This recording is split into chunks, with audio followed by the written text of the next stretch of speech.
What you're looking at right now, this is rush hour in Hanoi, Vietnam. And if you're seriously thinking about making a move like this, then you need real numbers, not a travel blog. I've spent the past 2 months across 3 Vietnamese cities: Ho Chi Minh City, Da Nang, and Hanoi, and I tracked every dollar from my bank accounts. I've got a clear answer on which city I'd recommend to someone exactly like me. In this video, we'll talk about what I found out.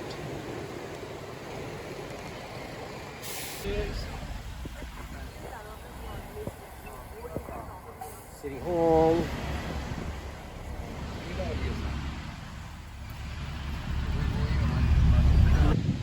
The lovely beach, a forest of palm trees, and then I stumble upon this. I don't know if it's a house or a business. Whatever it is, it's beautiful. Lovely.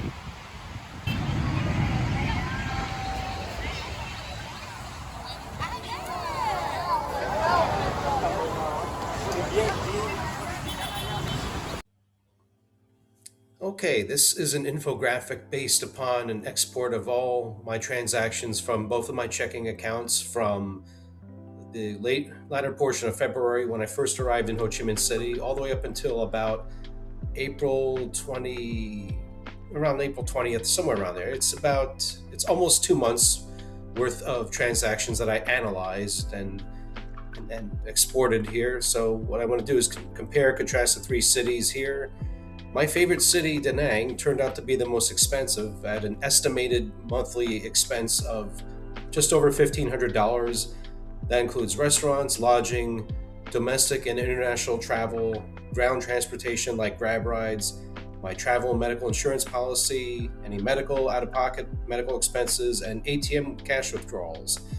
I was in Ho Chi Minh City 14 days and then 19 days in both Da Nang and Hanoi. So collectively, this is 52 days. And then I extrapolated out to what it would be per month to put these three cities on a level playing field. So that way we could have an apples to apples comparison. So that's what this is all about here. I spent the most on a monthly basis on restaurants in Ho Chi Minh, 566, but only about 191 in Hanoi. This is restaurant transactions paid with my debit card, my Charles Schwab debit card usually. It's not including cash at like street food vendors. That's not including that category. Lodging, I spent the most in Da Nang. In the 19 days I was in Da Nang, I spent 4 nights in a hotel. I was staying in a hostel. I wanted to extend my reservation, but unfortunately they were sold out, so I had to find a new place to stay under pressure, and I ended up staying 4 nights at a decent hotel. So that's why my Da Nang lodging number is high. I spent a lot less in Ho Chi Minh City. I was at a hostel for the whole 2 weeks I was there. Hanoi, hostel for the first 8 nights, and now I'm at apart hotels, which are hotels like apartments or an apartment that's like a hotel, either or. Right now I'm spending about $15 a night for an apart hotel, this place I'm at right now.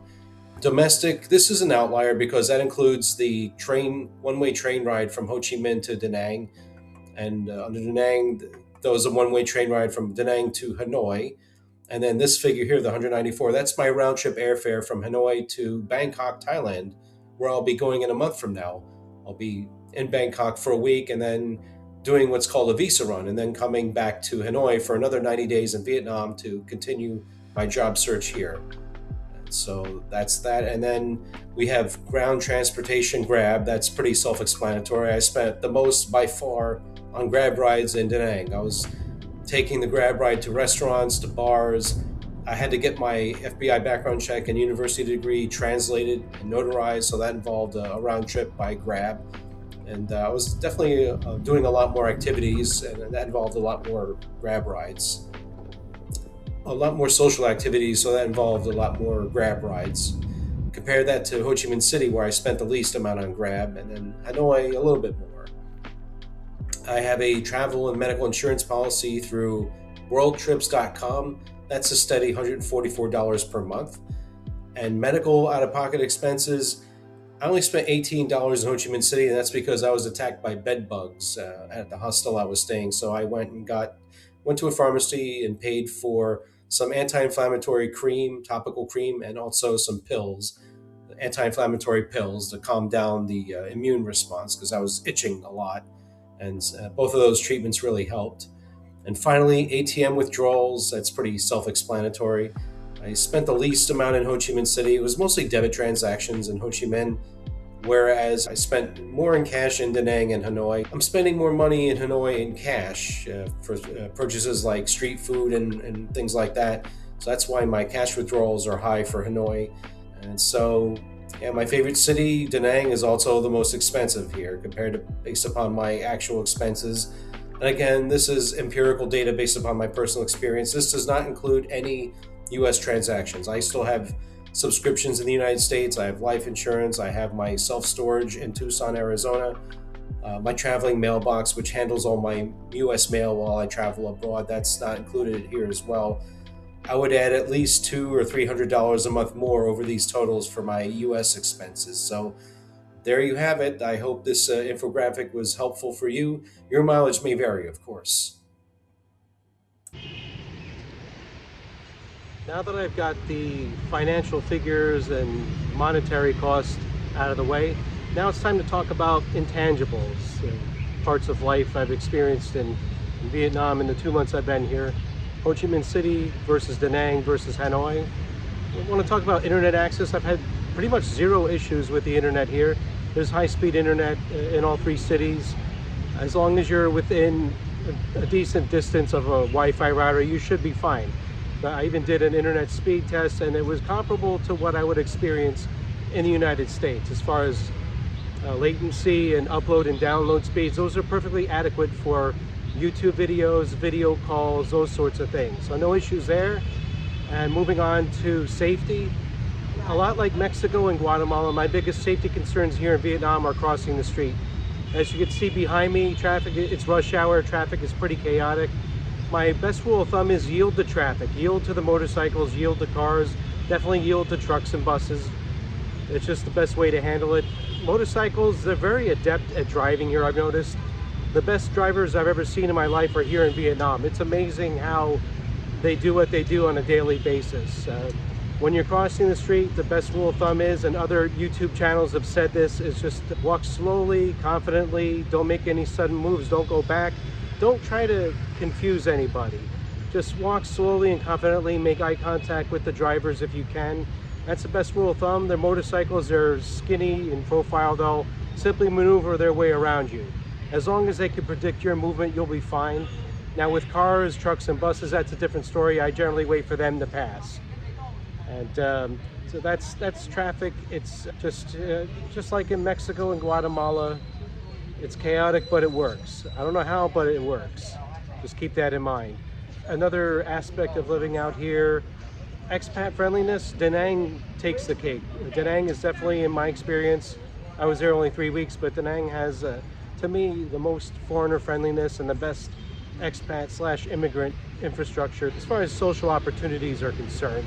I found it easier to find meetups and events on Facebook in Da Nang than anywhere else. Although when I was in Ho Chi Minh, I wasn't really looking for that. I was in Saigon for 14 days.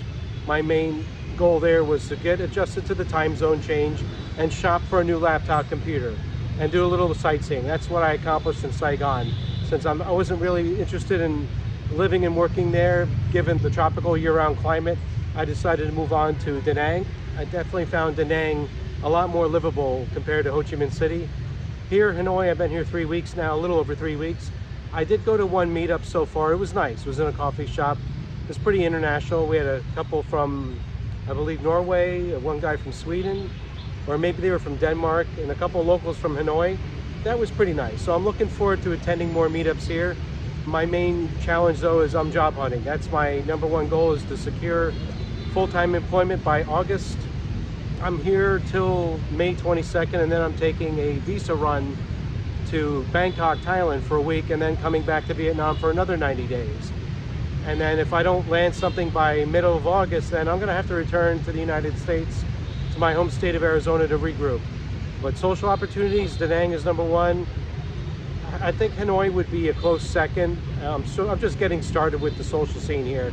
It's a very big city, 8 million people, so there's a lot of places you can go, a lot of opportunities. I liked Da Nang because it's a smaller city, more concentrated. It just seemed to be more expat friendly in my experience. English friendliness, District 1 of Ho Chi Minh City. I didn't have to use Google Translate that much. I was pleasantly surprised by the number of English speakers that were in Ho Chi Minh City, aka Saigon. In District 1, once you get out of that area, like if you go to District 3, a lot less English friendly, you'll need Google Translate a bit more. I didn't see much more of Ho Chi Minh City than Districts 1 and 3, so I really can't speak about the other districts, but that's just my experience. In Da Nang, a fair number of English speakers because it's a tourist town, so you'd expect some English speaking, but always have Google Translate on standby. And before you come to Vietnam, download the Vietnamese dictionary to your iPhone or your Android device. You'll thank yourself for doing that. Here in Hanoi, it's very hit or miss. In the Old Quarter and the French Quarter, those are the tourist areas.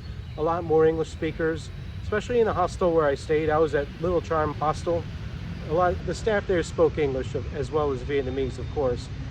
But for the past about 2 weeks, I've been staying at apart hotels, and the building manager barely speaks a lick of English. So Google Translate will help you get by with basic interactions and transactions. And in fact, here's a little bit of survival Vietnamese. Xin chào means hello. You say that when you come into a store. If you want to buy something, you hold up the object and you go bao nhiêu, which means how much. And then they'll show you either in bills how much it costs, or they'll take out a calculator and type in the price, or maybe they'll have Google Translate on them and they'll respond in English for you with their phone. So that helps. I want to take a course in Vietnamese, but my primary goal is to get a job. And if I don't land a job here, I need to leave, and it doesn't make sense to start learning Vietnamese now before I even have a job teaching English here. And one final aspect is for people like myself who are looking for an English teaching job at a physical brick and mortar school, I'm thinking Ho Chi Minh City or Hanoi are my best chances. Da Nang, I would love to live and work there, but it's a smaller city, fewer job opportunities. But I am sending cold emails to corporations like banks and tech companies that are in Da Nang. So we'll see if that pans out. But realistically, I'm looking at staying here in Hanoi or relocating back down south to Ho Chi Minh City. Either of those two cities are definitely bigger markets for English teaching jobs. And so I've covered safety, expat friendliness, the internet, job opportunities. If you're a true digital nomad, if you already have a remote job working for a US based employer, or you're self-employed, you have your own online business, then Da Nang, that's your best ticket. Definitely would recommend Da Nang. It's definitely expat friendly, foreigner friendly, and digital nomad friendly, all rolled up in one. Hanoi, that's also possible for digital nomads to live here, as well as Saigon. But if I could, have my cake and eat it too, it would be Da Nang for sure. And so that's my experience. In an upcoming video, I'll talk about the logistics of coming out here, how much money you need to have in savings, how much one-way airfare costs of lodging. That'll all be covered in a future video. So thank you again. If you like what I'm throwing down, don't forget to like the video, subscribe, share this with your single parent, empty nester friends. And that's all for now from the Spend channel. Single parent, empty nester, digital nomad, coming at you from rush hour here in Hanoi. We'll see you again in the next video. Take care.